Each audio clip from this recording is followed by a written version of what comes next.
tout d'abord, à quel moment on devrait avoir des petites lumières rouges qui apparaissent? En fait, les premières lumières rouges, c'est souvent le parent qui l'a. Si ce n'est pas le parent, ça sera son pédiatre ou son médecin de famille. Mm-hmm. Ou sinon, en troisième lieu, qui est souvent aussi le premier lieu, c'est le milieu de garde. Ouais. Le milieu de garde avec, si on pense au CPE, qui ont des éducatrices formées, qui connaissent très, très bien le développement des enfants, seront parfois les premiers ou les premières intervenantes à signaler aux parents que le développement semble un peu en retard au niveau du langage, au niveau de la socialisation. Donc, la première lumière rouge vient de différents milieux et à ce moment-là, si la première information vient du milieu de garde ou du parent lui-même, il y a nécessité et besoin d'aller consulter son pédiatre pour en parler premièrement, mais pour justifier avec le pédiatre, est-ce qu'il y a lieu de faire une référence dans un centre d'évaluation? Alors, une fois qu'on a, disons, notre petit drapeau levé avec notre pédiatre, qu'est-ce qu'on fait? En fait, on demande au pédiatre une consultation dans une clinique de développement qui a l'expertise pour évaluer ses enfants. Pour le parent, son mandat, c'est d'aller porter sa requête vers un centre de développement, l'inscrire, s'assurer que l'enfant est bien inscrit et qu'il y a une suite qui sera donnée à sa demande. Bon, des fois, ça peut être un petit peu long.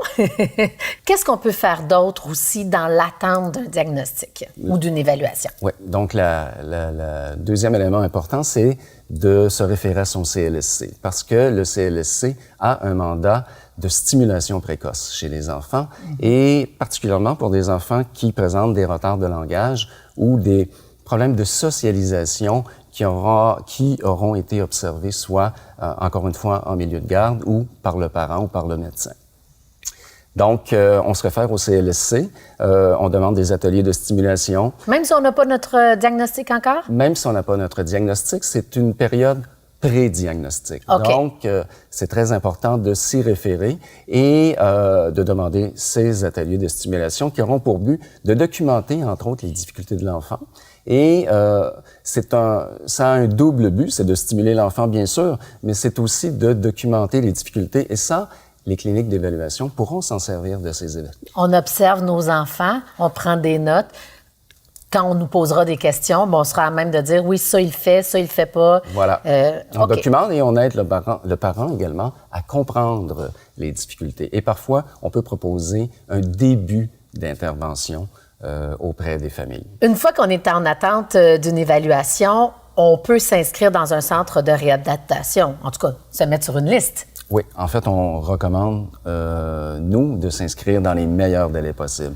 Et les parents, on peut le faire pour eux de deux façons. Soit en première ligne, au CLSC. La plupart des parents auront soit une travailleuse sociale en lien avec la demande qui est faite au CLSC, soit la clinique de développement qui a reçu le mandat d'évaluer l'enfant. À ce moment-là, nous, on n'a qu'à annoncer cet enfant, prouver qu'il est en liste d'attente pour une évaluation et le délai commence déjà au centre de réadaptation, considérant que les délais de réadaptation sont quand même assez longs, malheureusement. On essaie de perdre le moins de temps possible. Voilà, exactement. Donc, en résumé, pour les parents, ce qui est important, c'est d'obtenir une demande d'évaluation auprès de son pédiatre ou de son médecin de famille. Aller déposer cette demande dans un centre d'évaluation. Évidemment. Par la suite, se référer à son CLSC pour obtenir des ateliers de stimulation. Et rester parent avant tout. Donc, ce qui est très, très important, on veut que les parents soient tout à fait naturels auprès des enfants. S'informer, bien sûr. S'informer vers des gens qu'on croit qui ont la compétence pour donner l'information juste. Donc, ici, je pense, moi, à la Fédération québécoise de l'autisme, qui reçoit des parents, qui répond à des questions, qui a un site important pour commencer à proposer des réponses aux questions qui sont les plus souvent suscitées par l'inquiétude des parents. Donc, c'est important de consulter les bons sites parce qu'il y a de tout. C'est important d'être référé vers une bonne littérature parce qu'il y a aussi des livres qui parlent de l'autisme de façon très, très large et parfois des histoires qui sont personnelles qui ne s'adressent pas à tout le monde. À la masse. C'est très important de faire la part des choses. Je comprends bien. Même si on n'a pas de diagnostic encore entre les mains, on veut quand même réagir, aider notre enfant. Qu'est-ce qu'on peut faire? Oui. En fait, une façon naturelle de stimuler l'enfant, c'est de le placer en milieu de garde. OK. Et surtout pour les enfants qui n'ont aucune fratrie à la maison. OK.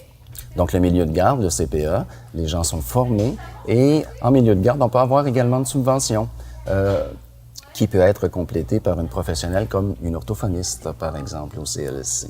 Alors, ces subventions permettent d'avoir un support plus important à cet enfant-là dans son milieu de garde. Et le contact quotidien avec les pères en milieu de garde stimule automatiquement l'enfant, ce qui est très, très bien. Et par ailleurs, on peut avoir un apport professionnel plus grand parce que l'enfant a une allocation qui lui est destinée. Donc, c'est important. Ça coûte très cher en milieu privé. Alors, si on nous dit genre orthophoniste, ergothérapeute, est-ce qu'il y a des services qui peuvent être offerts même sans débourser?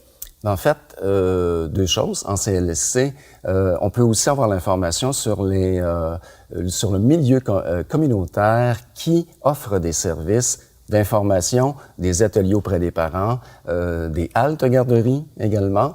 Le CLSC, si on a la chance d'avoir une évaluation en orthophonie ou en ergothérapie ou même en psychoéducation, on peut faire une demande par la suite d'allocation auprès du gouvernement.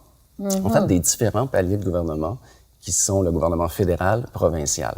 Et avec ces allocations, ça permet pour certains parents d'avoir accès à des services parfois au privé pour continuer de la stimulation, parce que la stimulation en première ligne, donc dans les CLSC, peut être parfois de courte durée.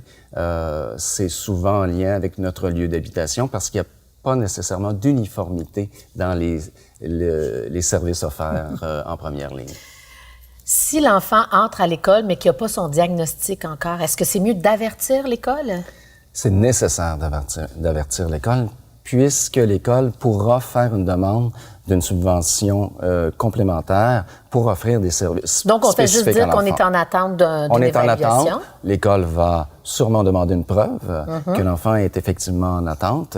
Et avec plaisir, les cliniques de développement pourront fournir une preuve afin que le parent puisse faire cheminer c'est souvent sous forme de lettre. On n'en perd pas de temps, c'est très important parce que on veut que l'enfant soit, dès le départ, à son arrivée à l'école, être encadré, soutenu, supporté, parce qu'on veut que l'enfant vive une réussite, ait plaisir à aller à l'école, et non que l'enfant aille à reculons le matin. Ça représente un contexte très difficile pour les parents, pour le milieu scolaire et surtout pour l'enfant. Mais ça, c'est pour tous les enfants. Bien sûr, bien sûr.